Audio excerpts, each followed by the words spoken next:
sa akin. Buksan aking puso't isipan, pagsalasang ko'y aking kinikilala. Patawarin yanin kasalanan. Ako'y kaawaan mo, mahal kong Diyos. Sang-ayon sa'yo, kagandahan loob. Mga sala ko'y iyong linisin, ayon din sa pag-ibig mo sa amin. Simulan natin ang ating pagdiriwang sa ngalan ng Ama at ng Anak at ng Espiritu Santo. Amen. Ang pagpapala ng ating Panginoong Hesukristo, ang pag-ibig ng Diyos Ama at ang pakikipagkaisa ng Espiritu Santo naway sumainyong lahat. At sumaiyo rin. Minamahal kong mga kapatid, kung sino man ang walang kasalanan ay siyang unang pumukol ng bato. Ang mga salitang ito ang paanyaya ni Jesus sa mga umuusig sa babaeng nahuling nakikiapid. Hinahamon tayo ni Jesus na maging maunawain sa isa't isa sapagkat lahat tayo ay may kanya-kanyang kahinaan at kasalanan. Lahat tayo ay nangangailangan ng kapatawaran ng Diyos. Upang tayo maging marapat gumanap sa banal na pagdiriwang, aminin muna natin at pagsisihan ang ating mga kasalanan. Inaamin ko sa makapangyarihang Diyos At sa inyo mga kapatid, na luba akong nagkasala sa isip, sa salita at sa gawa, at sa aking pagkukulang. Kaya isinasamo ko sa mahal na Birheng Maria, sa lahat ng mga anghel at mga banal, at sa inyo mga kapatid, na ako'y ipanalangin sa Panginoong ating Diyos. Kaawan tayo na makapangyarihang Diyos, patawarin tayo sa ating mga kasalanan at patnubayan tayo sa buhay na walang hanggan. Amen. Panginoon, kaawaan mo kami. Panginoon, kaawaan mo kami. Kristo, kaawaan mo kami. Kristo, kaawaan mo kami. Panginoon, kaawaan mo kami. Panginoon, kaawaan mo kami. Manalangin tayo. Ama naming makapangyarihan, alang-alang sa dakilang pag-ibig ng iyong anak na siyang nagbunsod upang mahalin niya ang lahat. Ano pat kusa niyang inako ang mamatay para sa sanlibutan. Kami naway masigasig na tumahak sa kanyang dinadaanan, na sa iyong pag-akay at sa kanyang pamamagitan, kasama ng Espiritu Santo, magpa sa walang hanggan. Amen. Magsiupo ang lahat.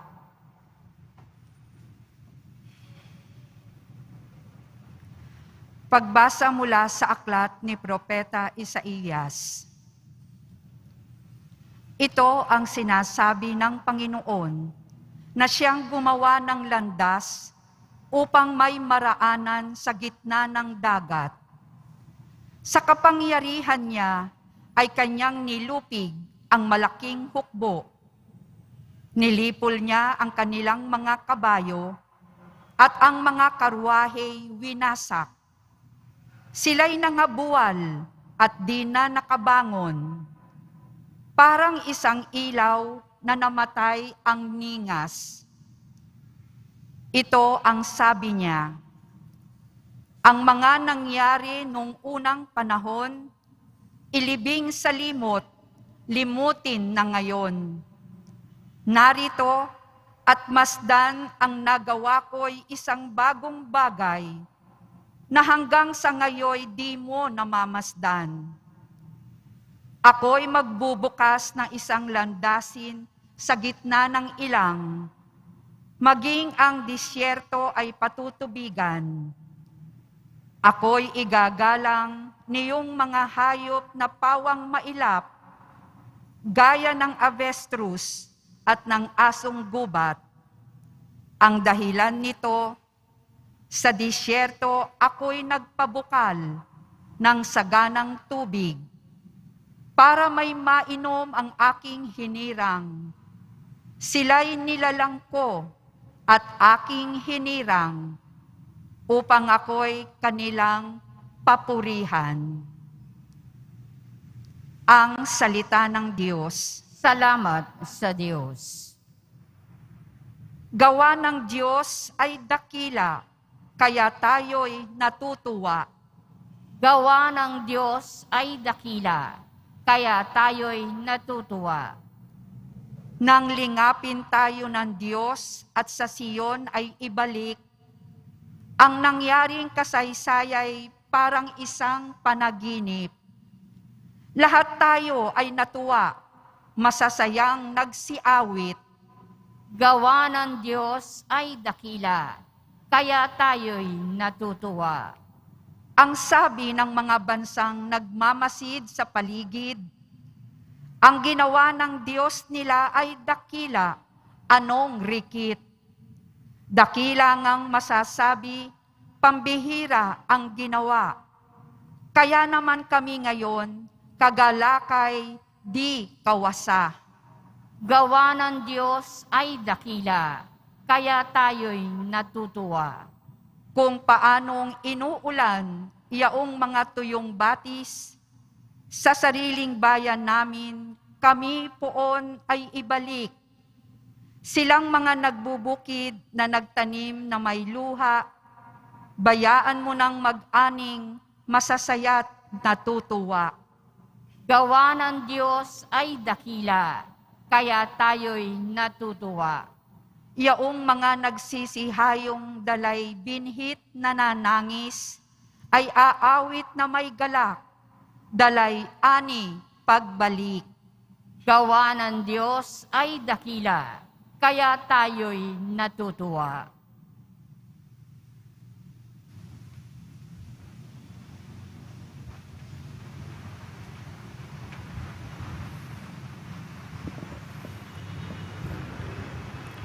Pagbasa mula sa sulat ni Apostol San Pablo sa mga taga-Filipos. Mga kapatid, inari kong kalugihan ang lahat ng bagay bilang kapalit ng lalong mahalaga, ang pagkakilala kay Kristo Jesus na aking Panginoon. Ang lahat ng bagay ay ipinalagay kong walang kabuluhan. Makamtan ko lamang si Kristo at lubos na makiisa sa Kanya. Hindi ko nahangad na maging matuwid sa pamamagitan ng kautusan, kundi sa pananalig kay Kristo. Ang pagiging matuwid ko ngayon ay kaloob ng Diyos, batay sa pananampalataya. Ang tanging hangarin ko ngayon ay lubusang makilala si Kristo, maranasan ang kapangyarihan ng Kanyang pagkabuhay na maguli, makihati sa Kanyang mga hirap at matulad sa Kanya, pati sa Kanyang kamatayan, sa pag-asang ako may muling bubuhayin. Hindi sa nakamtan ko na ang mga bagay na ito, hindi rin sa ako'y ganap na, ngunit sinisikap kong maisakatuparan ang layunin ni Kristo Jesus nang tawagin niya ako. Mga kapatid, hindi ko ipinalalagay na natupad ko na ang mga bagay na ito.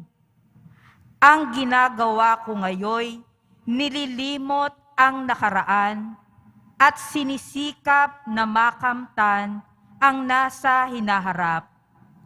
Nagpapatuloy nga ako tungo sa hangganan upang kamtan ang gantimpala ng pagkatawag sa akin ng Diyos sa pamamagitan ni Kristo Jesus, ang buhay na hahantong sa langit. Ang salita ng Diyos. Salamat sa Diyos. Magsitayo ang lahat.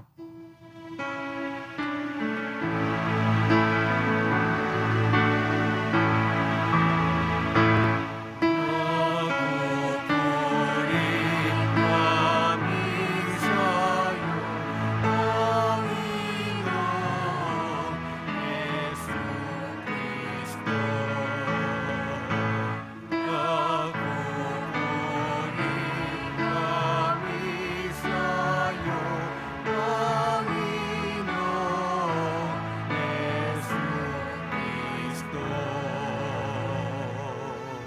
Magsisit tayong matapos, halinang magbalik loob sa mapagpatawad na Diyos.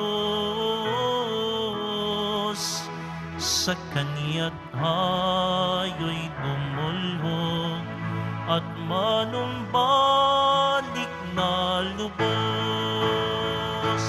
Nagpupuri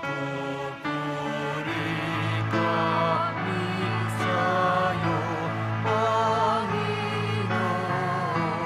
Jesucristo. Sumainyo ang Panginoon. At sumaiyo rin. Ang mabuting balita ng Panginoon ayon kay San Juan. Papuri sa iyo, Panginoon.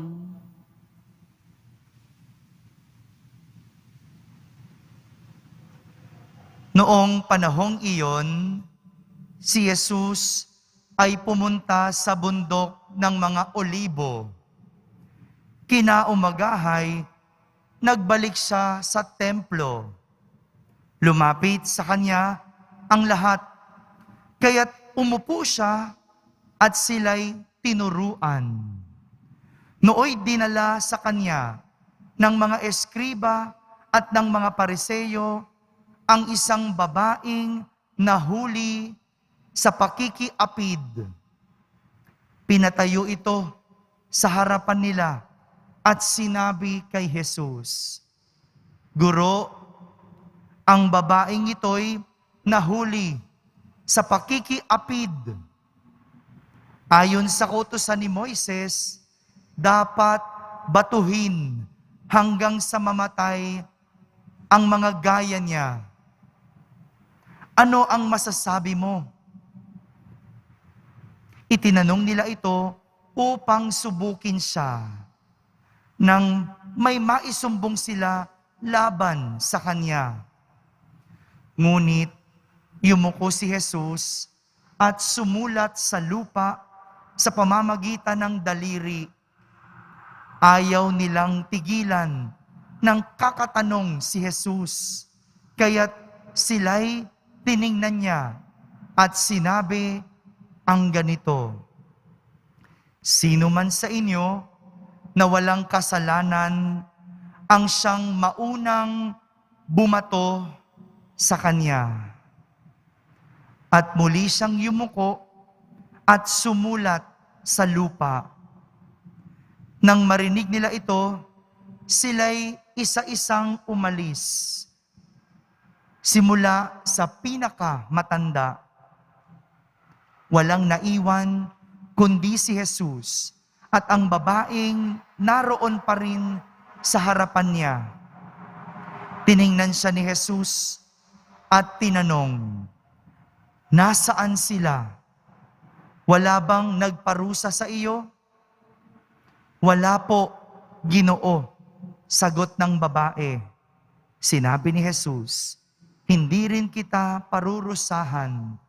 Humayo ka at huwag nang magkasala. Mga kapatid, ang mabuting balita ng Panginoon. Pinupuri ka namin, Panginoong Heso Kristo. Magsiupo ang lahat. Isang magandang umaga po sa inyong lahat. Pakibati mo yung katabi mo ng magandang umaga.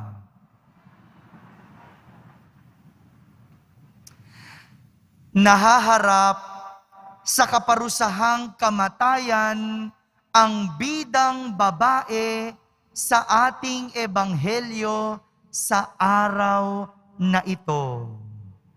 Kaparusahang kamatayan. Siya ay bida, hindi dahil siya ay mabuti. Sa atin, di ba? Sa mga pelikula, ang bida, yung mabuti. Pero sa ating kwento, bida ang babae, hindi dahil siya ay mabuti. Sapagkat siya'y makasalanan. At ang kanyang kasalanan ay pakikiapid. Pakikiapid. Tinuturing natin siyang bida dahil siya ang ginawang halimbawa ni Jesus para ipakita ang kapatawaran ng Diyos. Ginamit niya ang babae, ang makasalanang babae, para ipakita at ituro sa lahat ang kapatawaran ng Diyos.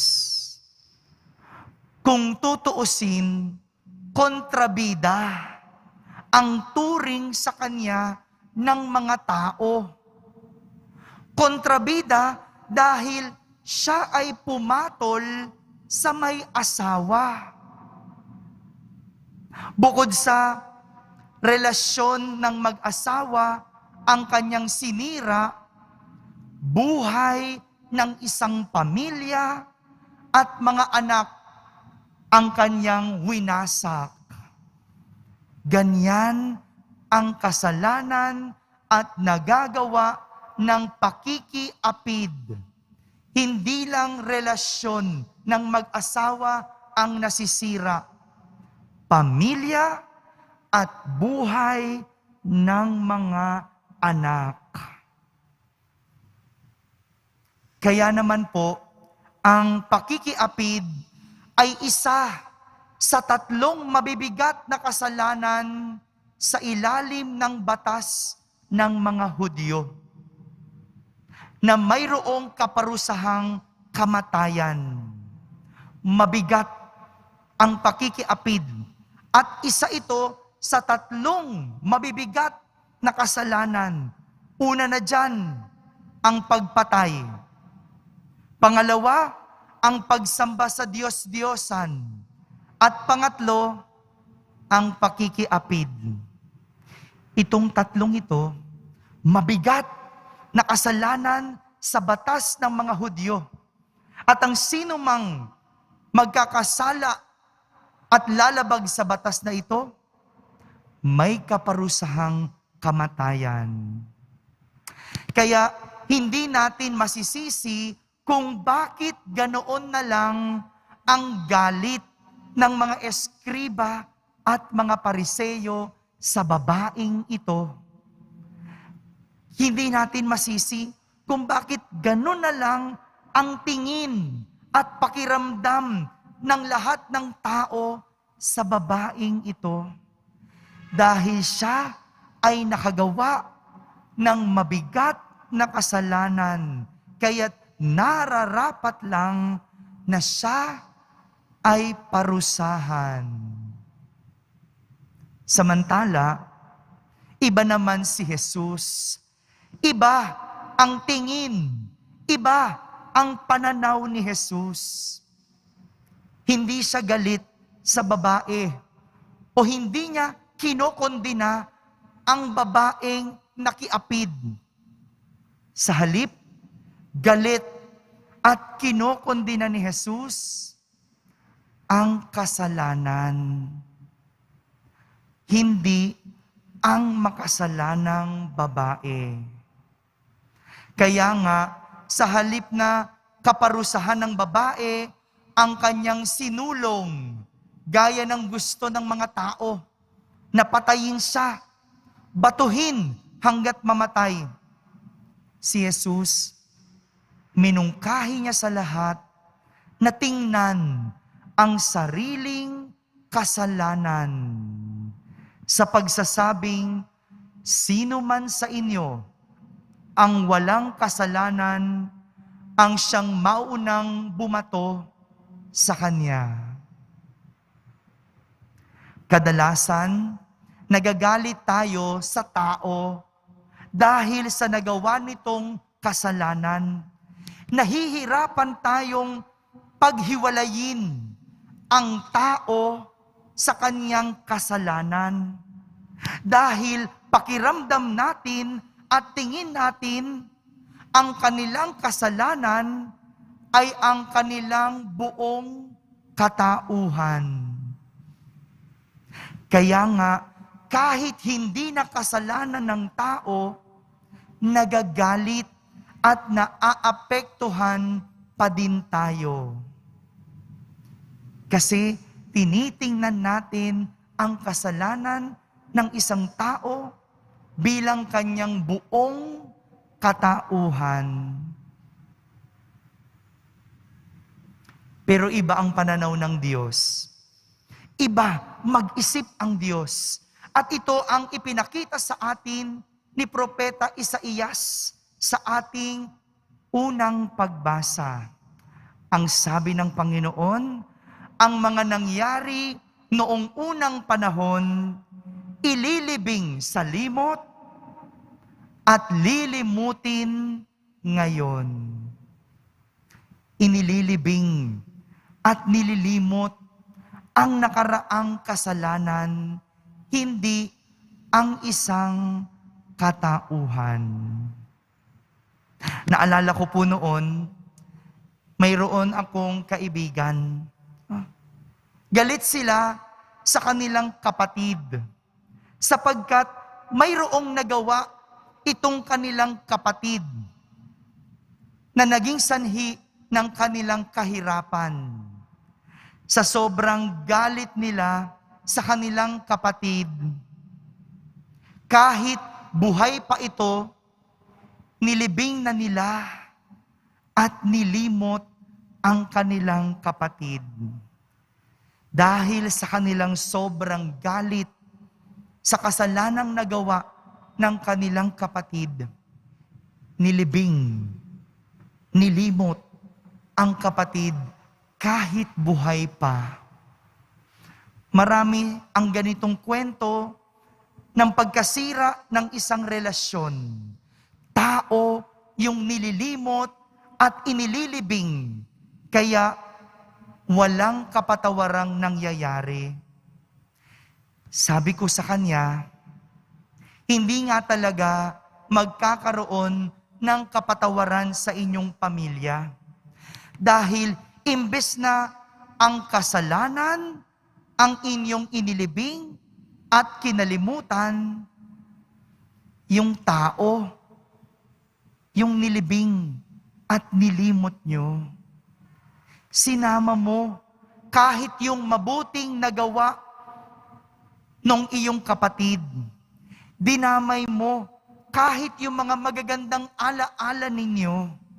Nilahat mo ang pagkatao ng iyong kapatid. Pero kung yung kasalanan lang ang iyong tinignan, sigurado, meron pang pagkakataon at meron pa sanang puwang para sa kapatawaran. Ito yung nangyayari. Kaya hindi tayo makapagpatawad, kaya nahihirapan tayong magpatawad dahil tao ang tinitingnan natin, hindi ang kasalanan. Mga kapatid, ang Kwaresma ay panahon ng kapatawaran. Sabihin niyo nga po, kapatawaran.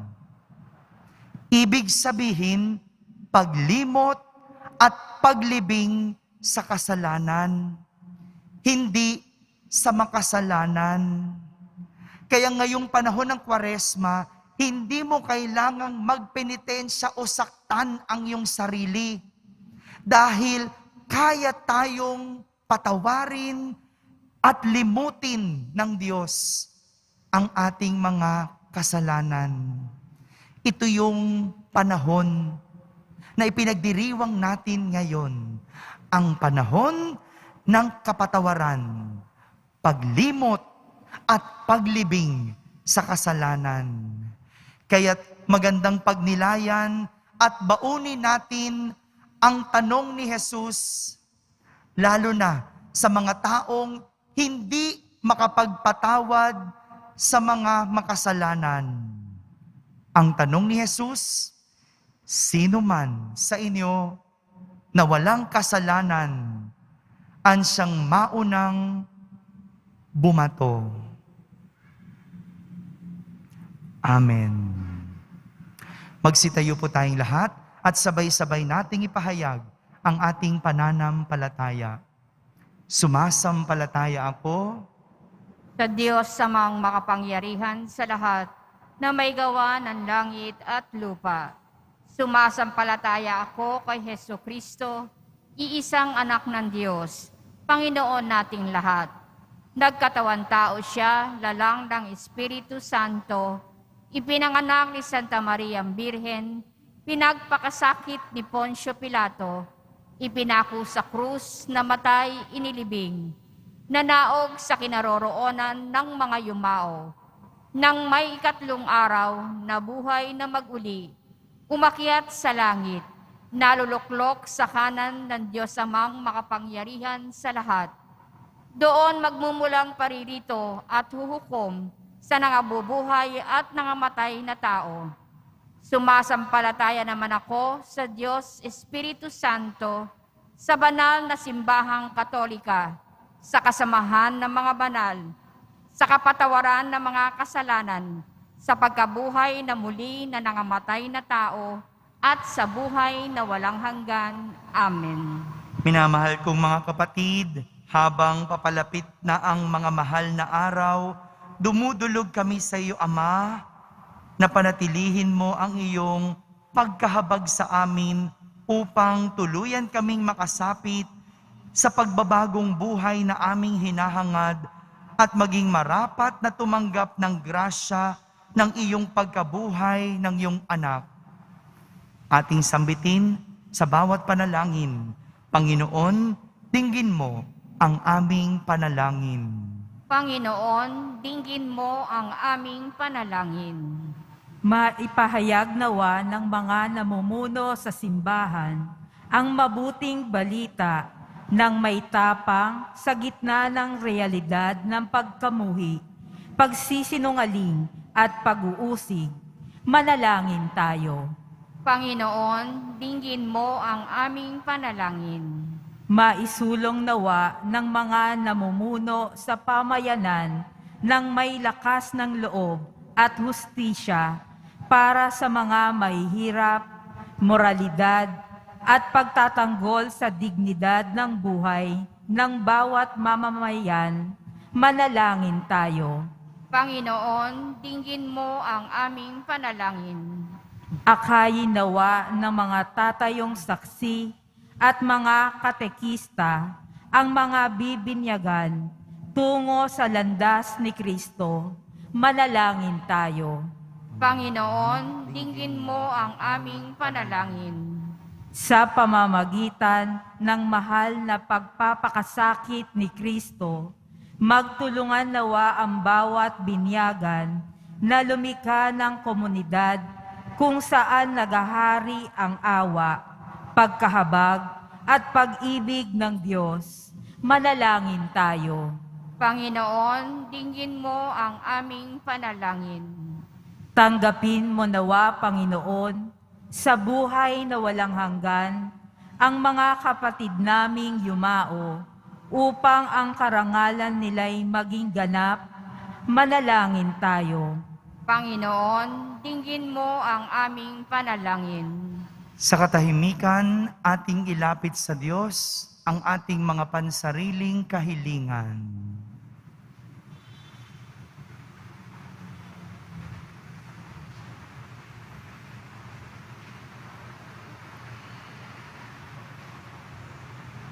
Manalangin tayo.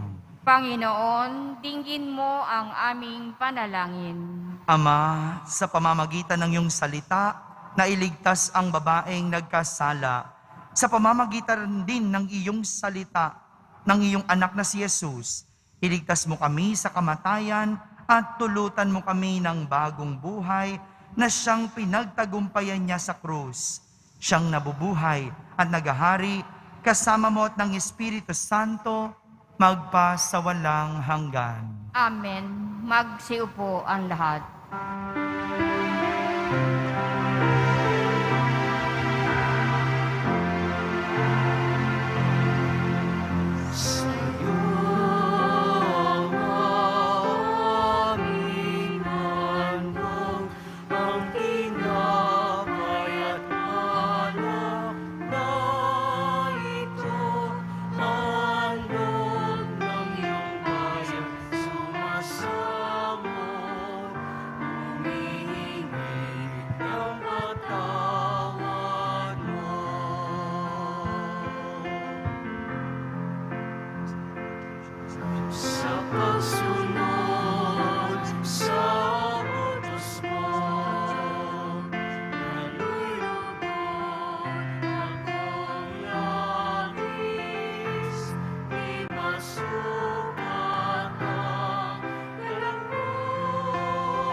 Magsitayo ang lahat. Manalangin kayo mga kapatid upang ang paghahain natin ay kalugdan ng Diyos amang makapangyarihan.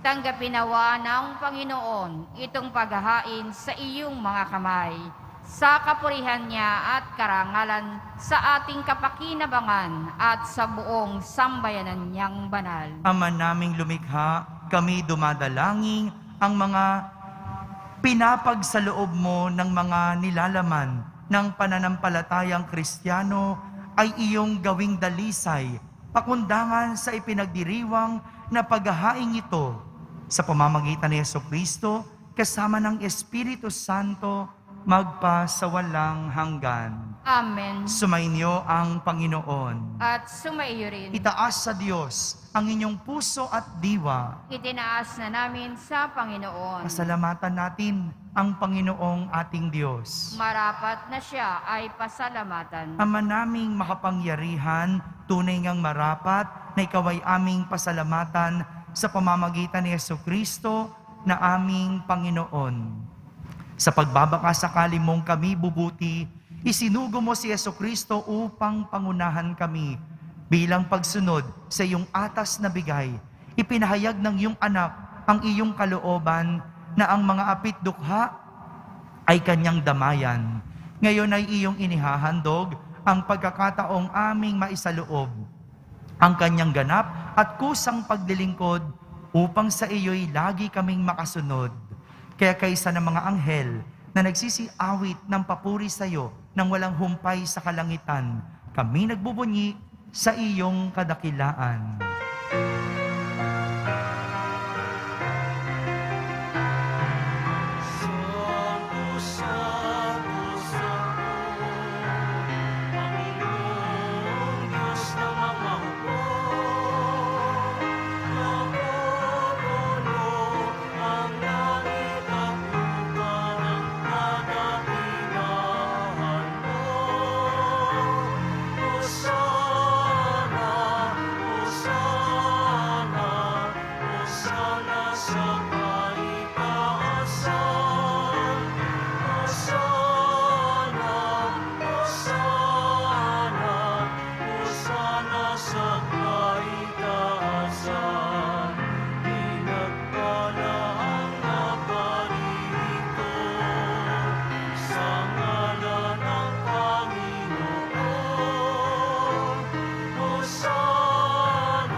Ama naming banal, ikaw ang bukal ng tanang kabanalan. Kaya't sa pamagitan ng iyong Espiritu ay gawin mong banal ang mga kaloob na ito upang para sa amin ay maging katawan at dugo ng aming Panginoong Hesukristo. Bago niya pinagtiisang kusang loob na maging handog, hinawakan niyang tinapay, pinasalamatan kanya, pinaghati-hati niya iyon, iniyabot sa kanyang mga alagad at sinabi, "Tanggapin ninyong lahat ito at kanin. Ito ang aking katawan na inihahandog para sa inyo."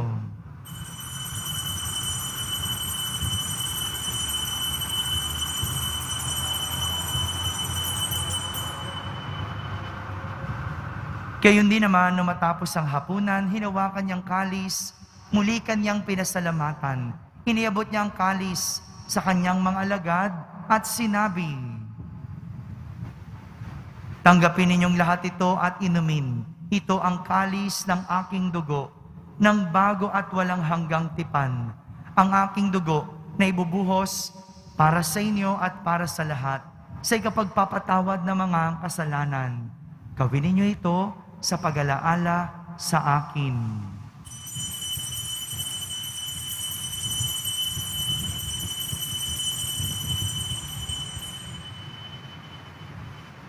Magsitayo ang lahat. Ipagbunyi natin ang misteryo ng pananampalataya.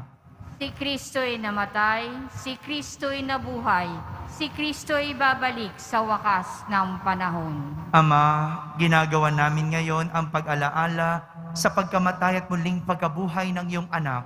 Kaya't inaalay namin sa iyo ang tinapay na nagbibigay buhay at ang kalis na nagkakaloob ng kaligtasan. Kami nagpapasalamat dahil kami iyong minarapat na tumayo sa harap mo para maglingkod sa iyo.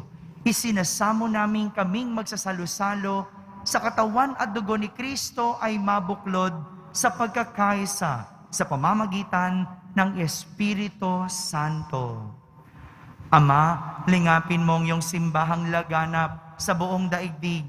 Puspusin mo kami sa pag-ibig, kaysa ni Francisco na aming Papa, ni Jose na aming Obispo at ng Tanang Kaparian. Alalahanin mo rin ang mga kapatid naming nahimlay na may pag-asang sila'y muling mabubuhay, kayon din ang lahat na mga pumanaw. Kaawan mo sila at patuloyin sa iyong kaliwanagan. Kaawan mo at pagindapating kaming lahat na makasalo sa iyong buhay na walang wakas. Kaisa na mahal na Birheng Maria na Ina ng Diyos, ng kabiyak ng puso niyang si San Jose, kaysa ng mga apostol at ng lahat ng mga banal na namuhay dito sa daigdig ng kalugod-lugod sa iyo. May pagdiwang nawa namin ang pagpupuri sa kararangal mo sa pamamagitan ng iyong anak na aming Panginoong Hesukristo. Sa pamamagitan ni Kristo, kasama niya at sa Kanya, ang lahat ng parangal at papuri ay sa iyo, Diyos Amang makapangyarihan, kasama ng Espiritu Santo, magpa sa walang hanggan.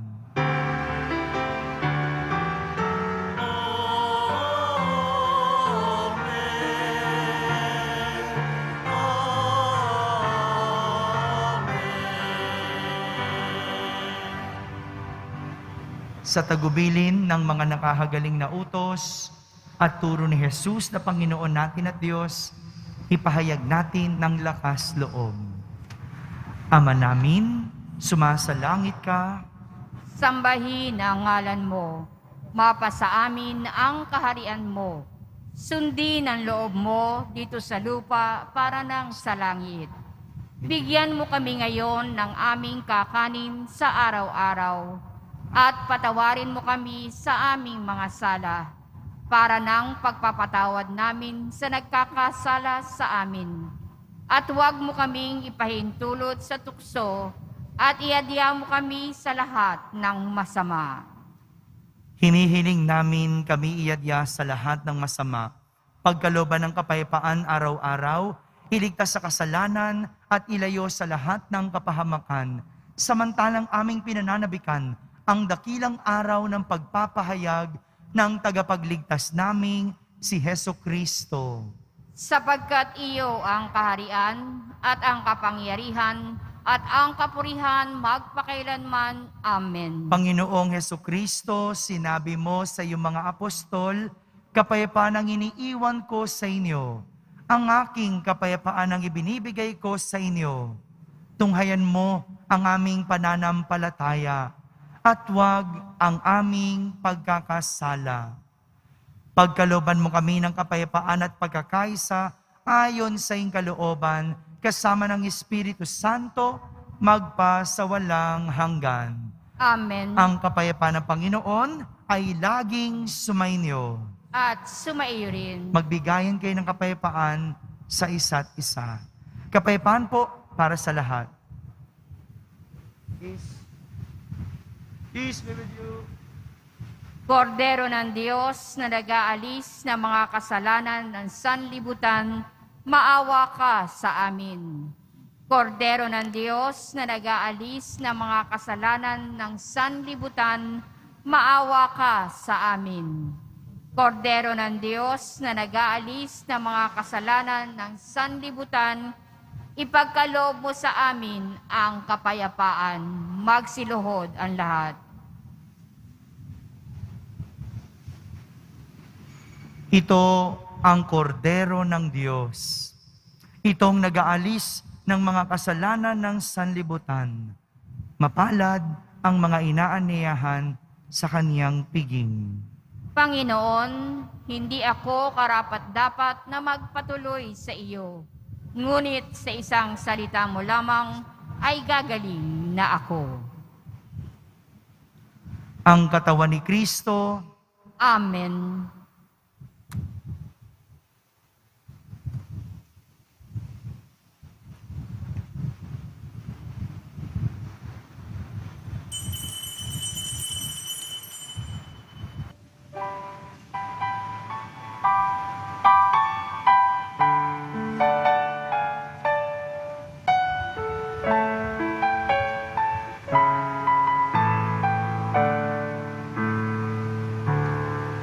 Masdan mo, O Diyos, ang lingkod mo, na nagpapalihap sa iyo. Bagamat di marapat, ay dumudulog sa iyo. Umamang ang lawak mo. Ang diwa ko'y nangindim, malayo sa iyo. Ang puso ko'y namimikatipo, mawalay sa iyo. Kailan ko pa kaya matitikman ang awa mo? Kailan at amuhin ang patawad mo? Kay tagal kong nalayo sa'yo, at kay tanging mga taong sinaktan ko, at ang siyang inisip ko ay pag-inawaan ko, pininig sa kapwa puso ko. Ang diwa ko'y nanginginig, lumalayo sa'yo. Ang puso ko'y namimigatibo, mawalay sa'yo.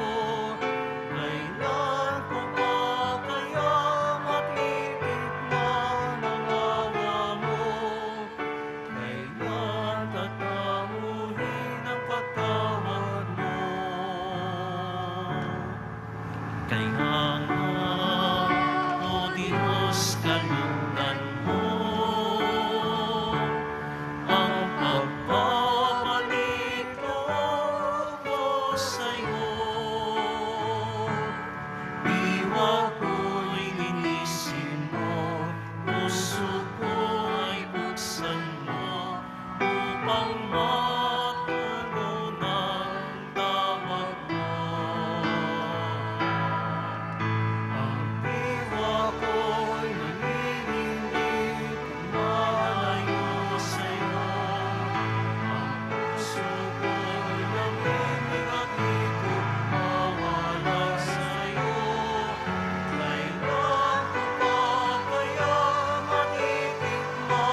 Manalangin tayo. Ama naming mapagmahal, kami nakikinabang sa katawan at dugo ng iyong anak ay mapabilang nawang lagi sa mga kaanib niya na namamagitan kasama ng Espiritu Santo magpa sa walang hanggan. Amen. Sumainyo ang Panginoon. At sumaiyo rin. Pagbabasbas ng Poong Yesus Nazareno. Mahal na Poong Yesus Nazareno, inihayag mo sa pamamagitan ng krus ang walang maliw na pag-ibig ng Diyos sa sangkatauhan. Pakinggan mo ang kahilingan ng iyong angkan na nagsusumamo sa iyo. Makamtanawan nila ang inyong katugunan at tanggapin ang kasagutan na may utang na loob na tinatanaw. Basbasan din po ninyo ang lahat ng may karamdaman, nahihirapan, may mga dalang imahen at dasalan. Sa pamamagitan ng bendisyon na ito, naway maalala nila ang mga pangako nila noon sa binyag, na ikaw ang kanilang iibigin at pagdilingkuran bilang Panginoon, magpa sa walang hanggan. Amen. At pagpalain kayo ng makapangyarihang Diyos, Ama, Anak, at Espiritu Santo. Amen. Tapos na po ang ating pagdiriwang, humayging taglay ang pag-ibig at kapayapaan ng Poong Yesus Nazareno. Salamat sa Diyos.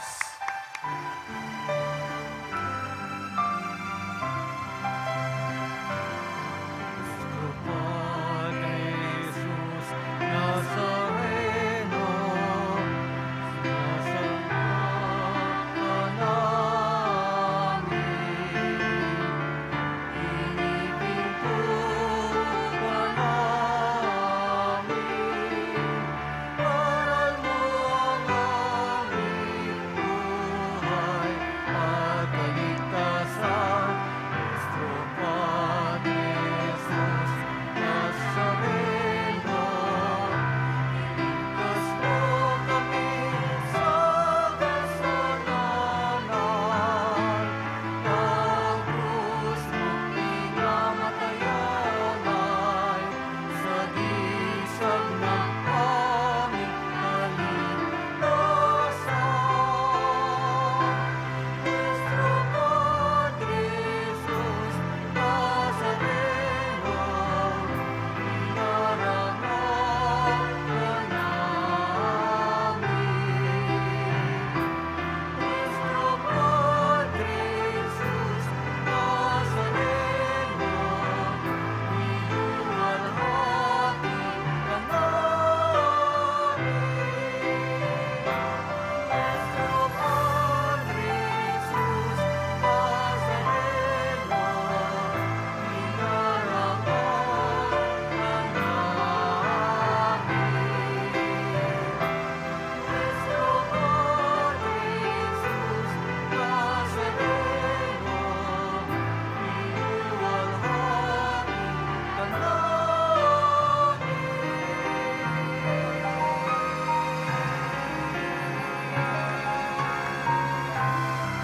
Magsiupo muna ang lahat.